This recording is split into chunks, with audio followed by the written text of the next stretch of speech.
uh, because we don't have like there's not a formal peer review kind of process, if you will. So let's let him come on and we'll share kind of our initial thinking and maybe we'll have more time for discussion.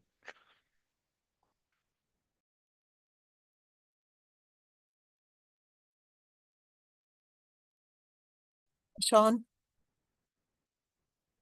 Good afternoon, everyone. Yes, Ajit, you and I had talked about that. I'm in the middle of an appropriations committee hearing right now, but this should be one of our shorter meetings. Would you agree with that? I do have to go around Let's 1:30. make it.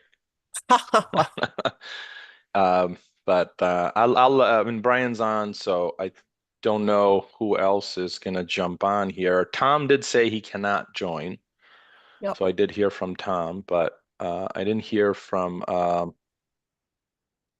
some of the other members of the group. So should we get started anyway? Because it was on people's calendar. Sure. I just wanted to say at the outset, thank you all. We have had kind of rapid fire meetings from the beginning of the year every month until now because we have three tasks and each meeting has been a deep dive into one of the tasks. This is our third of three.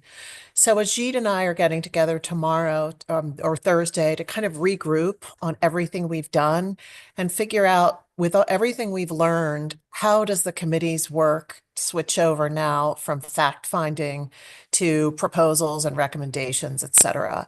So that's kind of where we are in the process, and the ball will be in our court to after this meeting to set the agenda, to figure out how we want to proceed and then hear how you guys want to proceed. But I wanted to recap where we were on a macro level. Thank you, Representative. That's absolutely true. I just circulated an agenda. It's really and we can officially begin the meeting here. I mean, I think we've done intros in the past, so hope we can just jump in here. And our focus today is item C2 from that legislation, which focuses on peer review. And Brian and I talked briefly. I know, Brian, you've got the slide deck, so um, I think you should begin to share that. We don't have a subsequent meeting date after these three deep dives, so just to also be clear that we'll do the meeting today, then Representative and I will sort of convene, figure out next steps, and then we'll float some dates out there for additional meetings. So I see that Anne Marie is on as well. So there we go. All right, Brian, take it away. You're seeing the slides okay, folks? Yes. Great.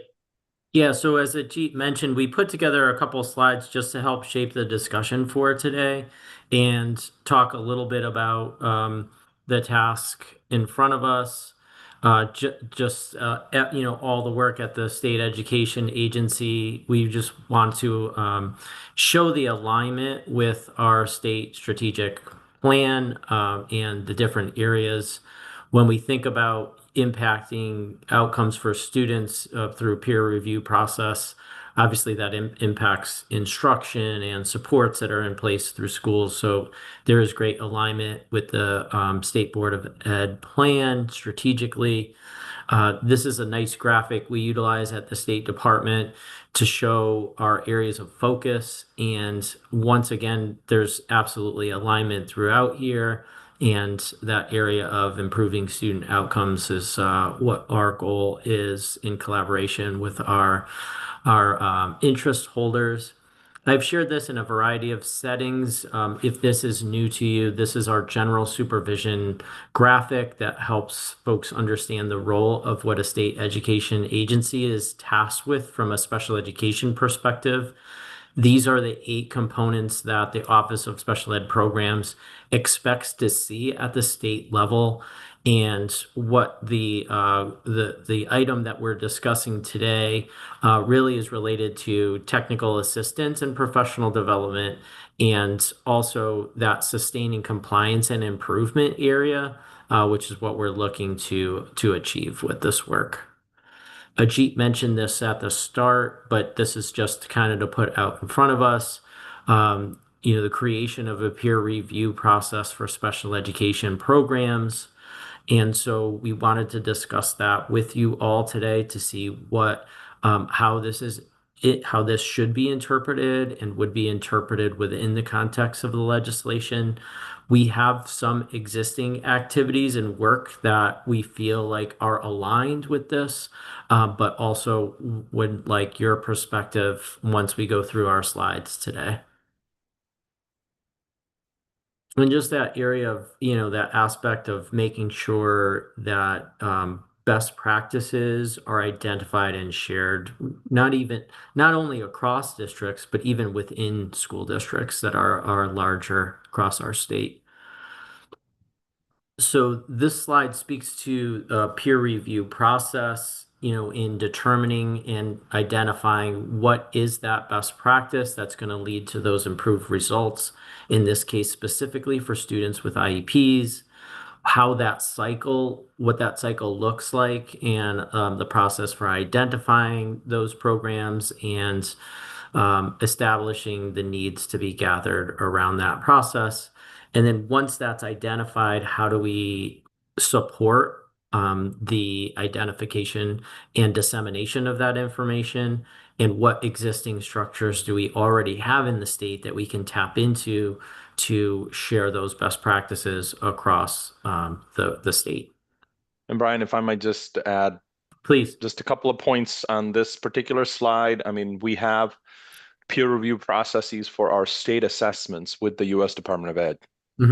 Every assessment that we use as our state assessment for reporting accountability purposes has to go through rigorous technical peer review. And what the feds do is they assemble groups of peers from the states along with experts. And every assessment, there's a really extensive rubric that says what are all the standards that each assessment needs to meet. And we have to provide all that evidence, and then the peers review that evidence and they ask us questions, and then we respond to those questions. And there's a cycle for that, right? So I think if I use sort of my experience with that process here, like we'll need a rubric. We need to define what is a best practice. What are we looking for? Because one district's best practice might be like another district's like, whoa, we're not sure if that's the right thing to do or whatever. So we'd have to define what that is and then establish a cycle and identify peers, who's going to do this work, and then figure out what we need to gather, and then the dissemination, as Brian mentioned. So this would be setting up a whole brand new system that maybe exists informally currently through some activities, and Brian will discuss those, but is this what we're talking about? I guess we're not sure. And to Brian's point about interpretation, like we're not sure if this is something like formal, like this is what is being expected in this legislation. So. Thank you, Ajit. So a couple of recent activities that could fall into this category. The State Department has recently developed secondary transition standards for our LEAs who have public transition programs in place.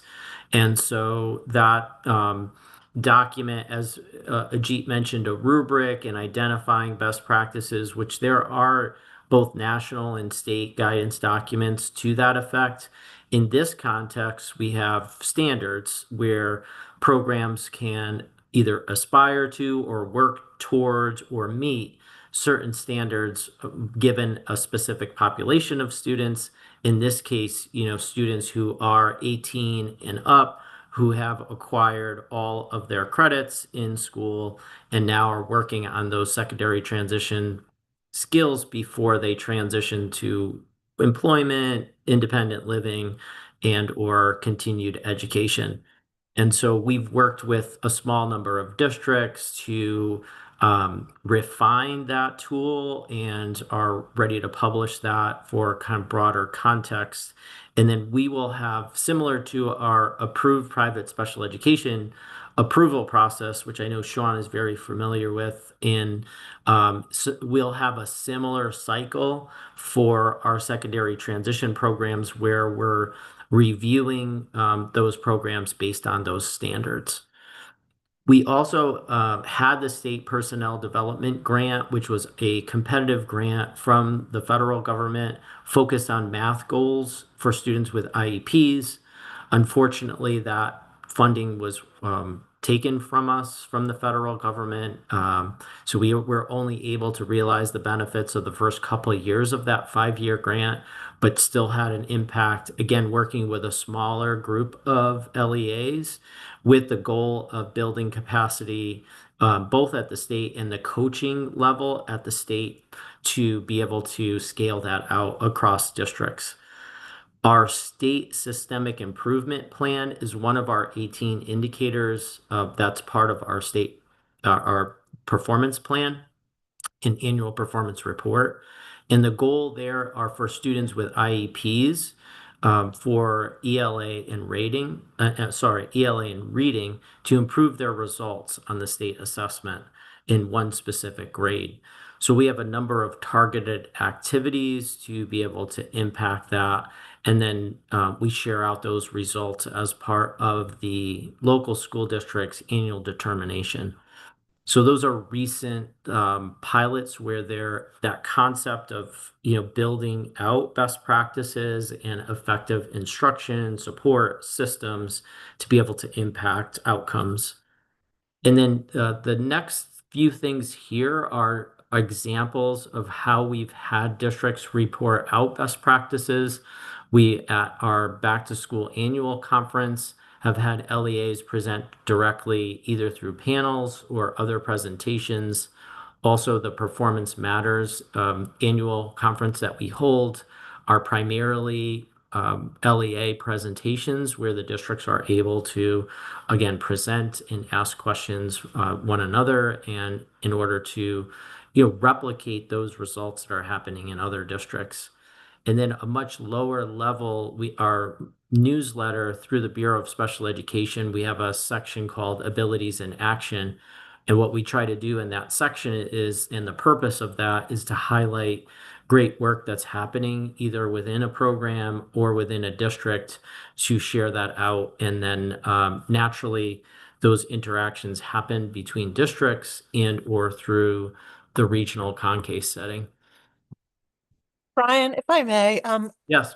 maybe the pilots are too recent, but Yeah. can you give us any examples of how these pilots, for example, have changed things, have had results, how these processes have actually yielded changes or improvements, and the same with the presentations? Are there any examples of how districts sharing that information have moved the needle for any district?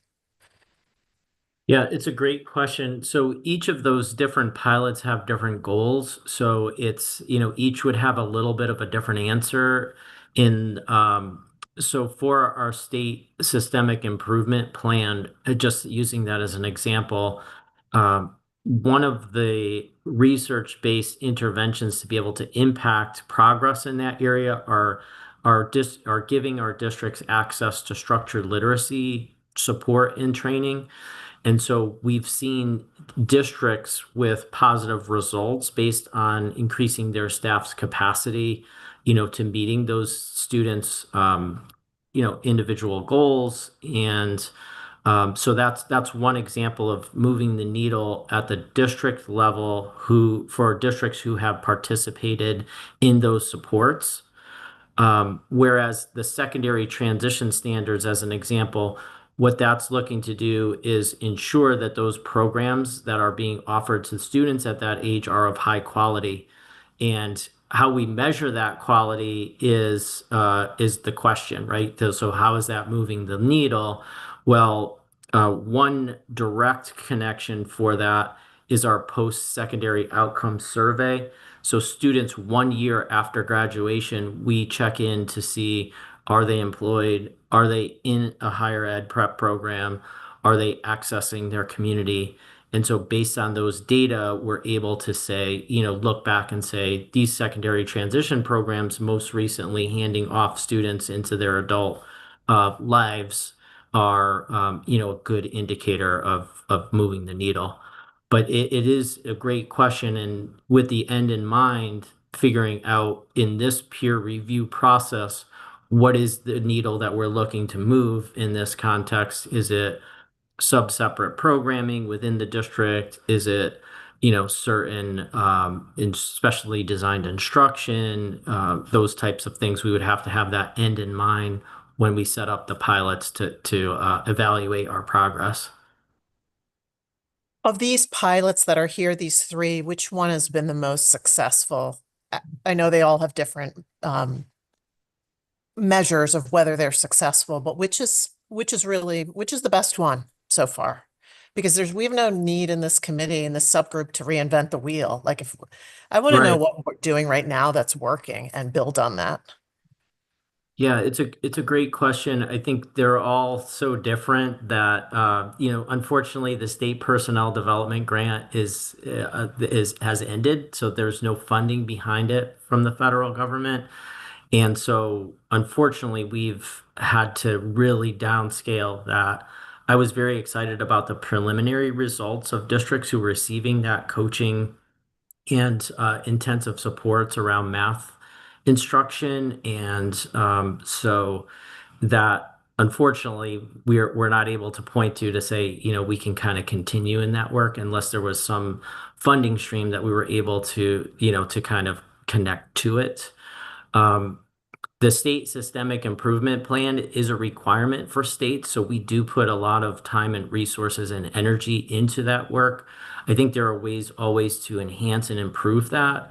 And we have seen districts who have made strides in that area, but I would say it's variable, the results. And there's a number of factors that impact that. One is, addressing staffing shortages, obviously, and just the variety of needs that we've seen at the younger levels. So I understand your question about not reinventing the wheel. I think the state systemic improvement plan can be a really appropriate vehicle for something like this. And the good news about this particular bullet is that we're reporting next February, the last year of this cycle, which means we're getting ready to go back to our interest holders to get input on, do we still want to keep this target? What is our method to be able to reach our goals that we're reporting to OSIP, and how we're going to over the next 6 years? So of these three, I would say the third bullet is well situated and the timing is right to be able to move the needle statewide for our students with IEPs. Thank you. You're welcome. Just a couple more slides here to mention that we are working with AR on a few different projects, but this one in particular I thought was aligned in some ways to what this legislative task asks us to study, where we're looking to develop an updated intensive instruction rubric. So again, back to what Ajit mentioned, that you start with the standards or with the rubric, and it's intended for schools and or programs to support those students with really intensive needs that are still in district. It could also be a tool for us to use as through our integrated monitoring activities. And it's also in alignment with the high quality special education incentive grant, which we're rolling out. Funding for that starts July 1. And so the rubric is there are rubrics, in existence that we could use as a basis. So again, not having to recreate the real wheel, but just making sure they're updated. And I can let me see if I slide over this document just to show you a rough draft of what they're working from. Are you seeing the rubric, or are you still seeing the slide? You can see the rubric. You can see the rubric? It's tiny, but yes. Yeah, so this is an example of, this is not our rubric from Connecticut, but you can see it's, research based and something that the Boise State University assisted in their state. So for explicit instruction, or if we think of that as intensive needs students, you have the components down the left-hand side, and then this would help our schools and programs identify if they have those components either fully implemented, partially, or not at all. And again, helping districts focus on different areas that are high leverage and have impact. So this is an example and a sample of what we'll have at the end of our work with AIR, and to use it has a dual purpose, one for districts who are actually designing and implementing these programs, and then two for the State Department to disseminate this information and then utilize it for our integrated monitoring activities. So that leads to our final slide before we open it up for discussion. Just I know Amy's on here, and I feel as though the council, the con case for special education administrators, there's the 7 regional membership areas. And I know from experience of being a director years ago that those meetings are so valuable because districts are sharing best practices with one another, answering questions. So even though it's a meeting, it's almost, it operates as a community of practice and of, sharing of solving issues, problem solving, resolving issues in a variety of areas related to special education. And then, of course, our regional education service centers, again, having those regional approaches. If we're thinking about best practices, peer review cycle, or, we would need to think about how, once those are identified, how is the information shared and disseminated across the state? So that leads us to the question for discussion, thoughts, recommendations related to this task that we have. Thank you for the opportunity to share our thinking and our thoughts on this important initiative.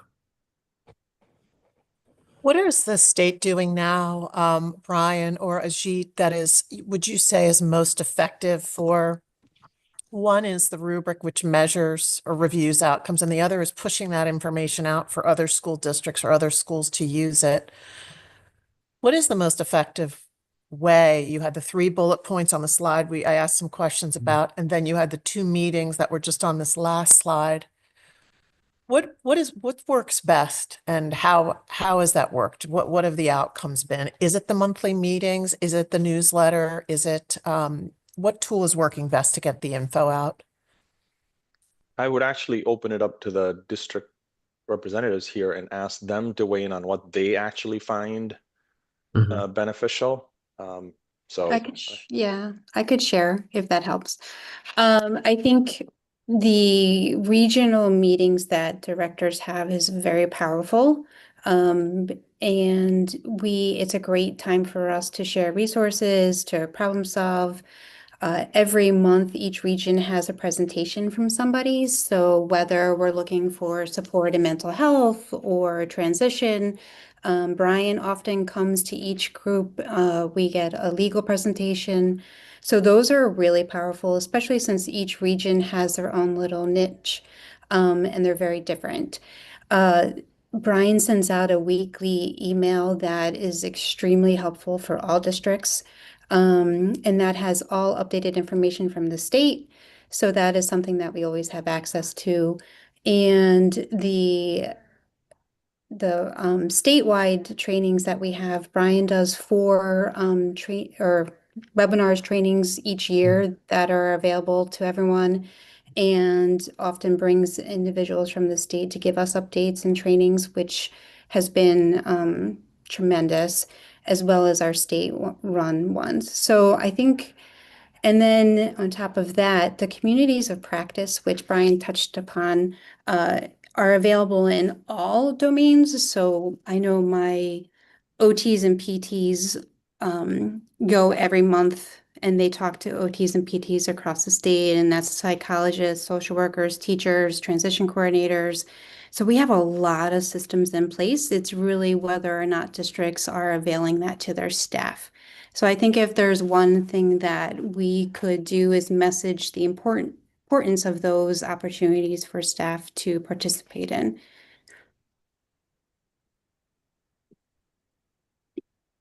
Great. Thank you, Amy. That was super helpful. Maybe we should take your recording of this piece and use that to tell everyone else like of the Yeah. benefits of some of these things. I Yeah. think some of the things you said were like state updates, but then you also talked about convenings, whether on the regional basis or in a like skill area basis. Yeah, that's That helps you a learn from others it about what someone does. else is doing, which Right. I What are think the is, resources available in your area, right? What yeah. psychologist or what mental health or even staffing? Like, hey, I have a speech path that I need. Does anyone have any resources? Mm. It's a great time. And also just to debrief, like, oof, I've had a really stressful month. Who can help me? Commiserate. So they're really supportive. So I'm going to push this just a little more just as a facilitator here. Like, so from a formal peer review process for identifying and sharing best practices, uh, do you feel like we need a more formal process of documenting things? Or are these so individualized and localized that they're not easy to generalize for every situation? So I'm curious to see, like, would a more formal process be helpful? Like, is there a website of the documented ideas? And do you want to be going searching a website, or do you just want to go to a regional meeting and talk to others? Like, is more formalization of a peer review process, would that be beneficial? That's a really interesting question. I think it depends on the openness of the director, to be honest with you, right?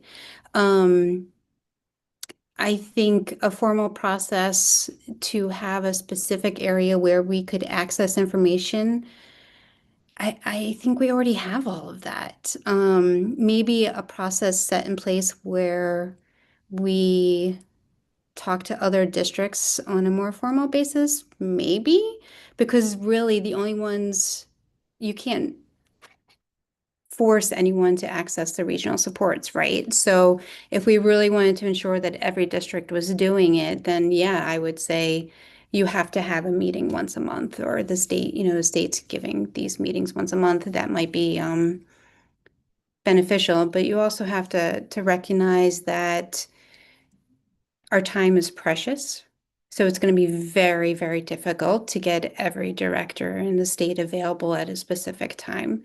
And, just because I'm looking at Sean as well, all of our regional meetings, our CAPSEF directors are there as well. We have tons. So that collaboration piece is really helpful. So I guess not to waffle on my answer, but would it be helpful? Absolutely. Will it be difficult to pull off? Yes, is probably the best answer to say. If not to put words in your mouth, but it seems like the informal-ish convening opportunities that are currently available are helpful, and maybe not everyone's leveraging it to the extent that they should, and maybe more Right. could be leveraging it. And if we make it formal, the other risk is that it becomes a burden on districts to have to like go through, because the statute talks about like a cycle that covers all school districts. So trying to sort of balance, like, is if we establish some kind of formal process where every district has to submit a best practice. I'm making it up now. I'm just kind of talking out loud. Like, if you had to do something, now all of a sudden it becomes a requirement to submit a best practice and then present on that best practice and so on. So I'm Yeah, and almost I wondering think if an informal way in which this is occurring is sufficient. And maybe what we do need to do is encourage and continue to disseminate and encourage people to sign on to these opportunities that are available. right. I think the only warning or hesitancy I have is it's a membership-based group, right? So you can't force people to be members. Not that I would love for us to have to, but you can't, right? So I think in terms of requiring districts to share best practices, that would be difficult just in terms of every individual identifying what a best practice is. Because some of us who aren't as um, forthcoming, right? Like we do what we need to do every day, but we don't necessarily highlight what we do. because it's the work we do. So it's an interesting concept. I'm not quite sure. I don't know. I think it would be beneficial, but I think it would be definitely difficult to pull off.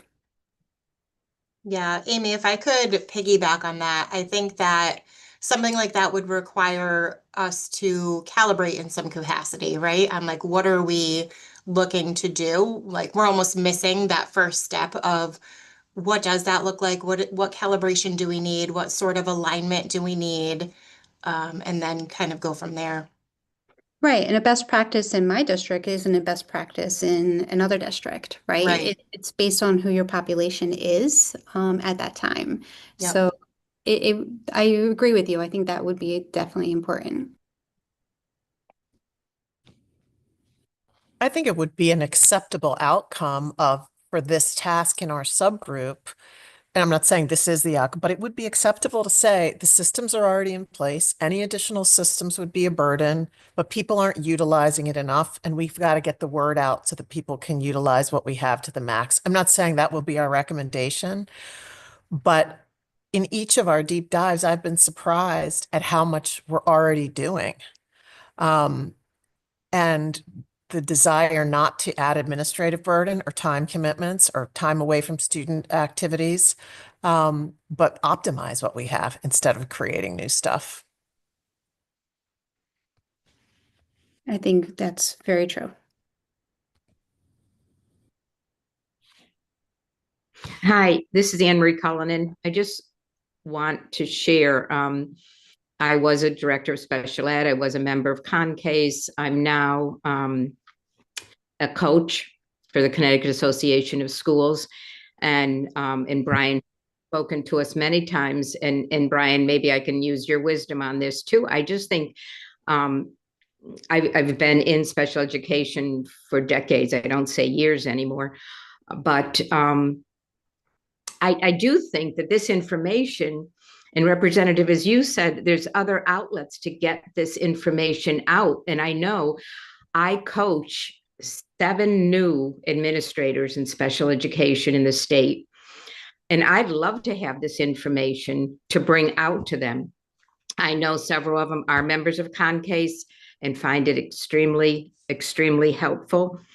But I think this would be another good source of getting, like even that weekly email from you, Brian. Like this morning, for instance, I was coaching, and the issue at hand was an ED child who was caught vaping. It was marijuana. Is it a manifestation of the disability? You know, on and on. Lots of other areas, like how can we wrap services around this child? And I think I just think the coaches could be used as one more source to support and to bring that information out. I know Cass would probably welcome, and Brian, we usually have an update from you. So I don't know what your thoughts are on it, but I just see that as another vehicle to support. Yeah, totally agree, Anne Marie. And number one, I thank you for your support of our newer directors. So appreciate it's the value of having an experienced educator.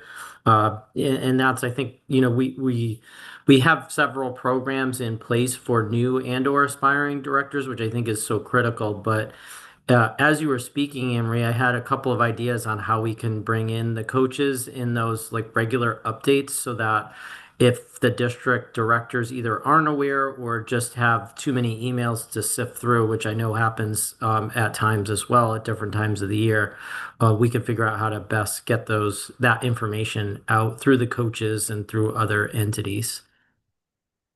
Yeah, we want to make sure folks don't feel like they're working in isolation. The job is challenging enough as is, so those supports are critical. Because I think what's unique with us is that we have coaches meetings too, and like 7, and a lot of their issues are the same or overlap, Right. So almost like a brain trust to come in. Well, somebody already addressed that issue. Don't spend your time doing it. Here's a solution, or here's a way.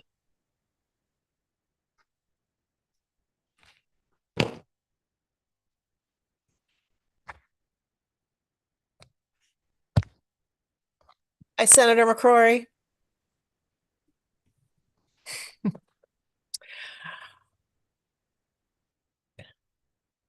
Anyone else have input on this topic? Hello, I'm sorry.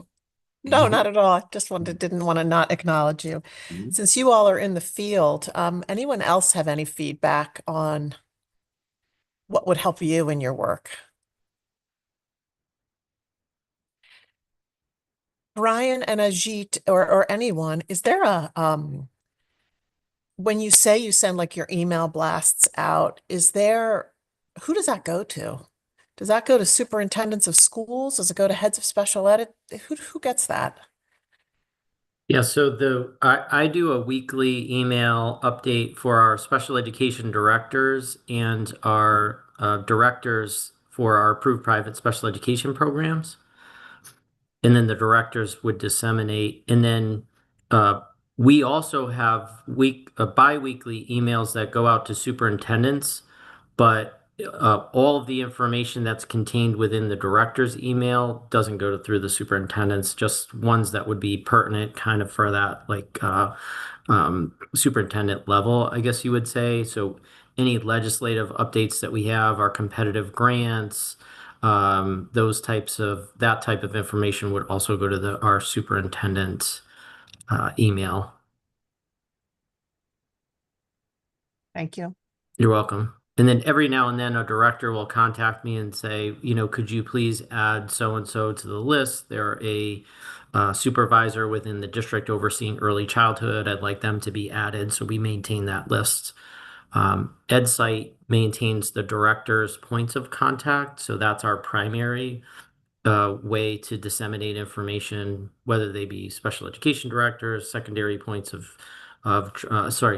transition points of contact. So that's a really valuable resource for us in the department that the districts contribute to make sure we have up-to-date information on folks responsible for the work at the local level.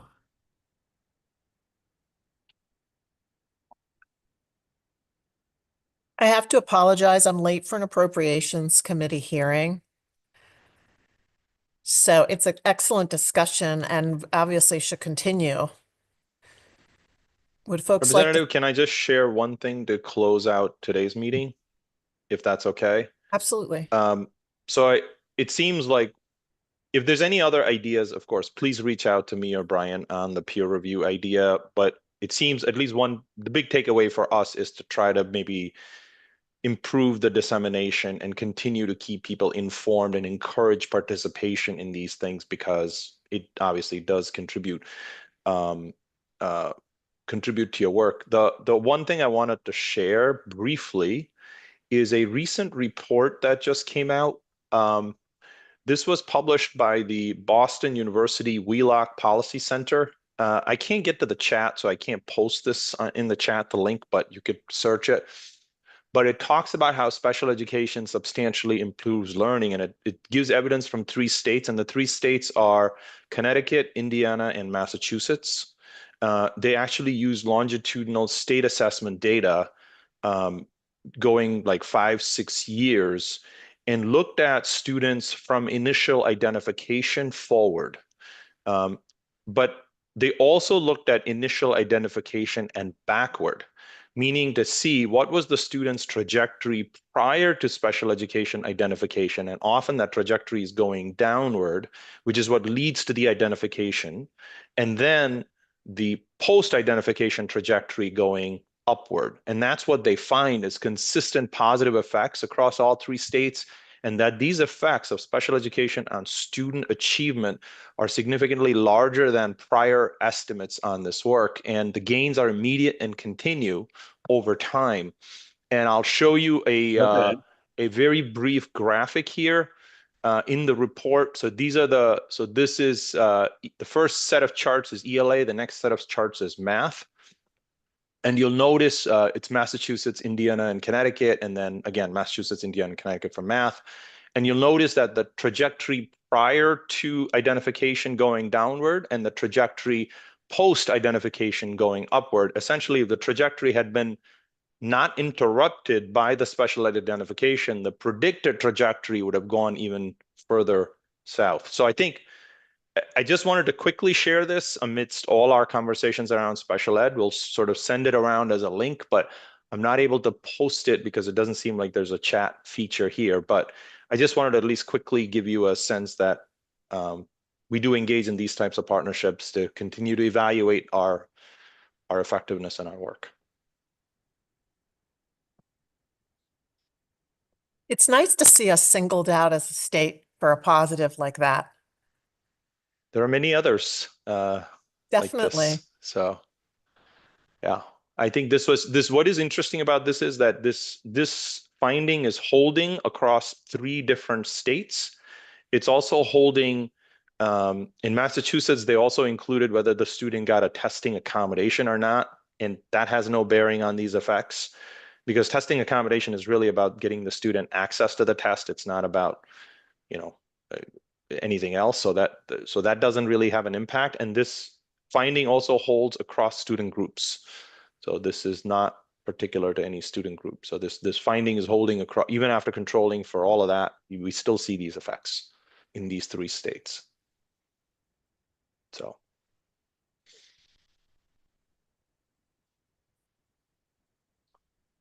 All right, I know you're late, Representative, for your meeting, so we're I'm just in that pouring over same the meeting. appropriate.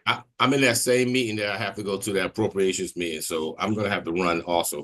Yes, Yes. thank you, Senator. Nice to see you as well. And Always. we're going over the budget, so Yeah, right. this is how. Thank you. Thank you all very much. All right. Take care.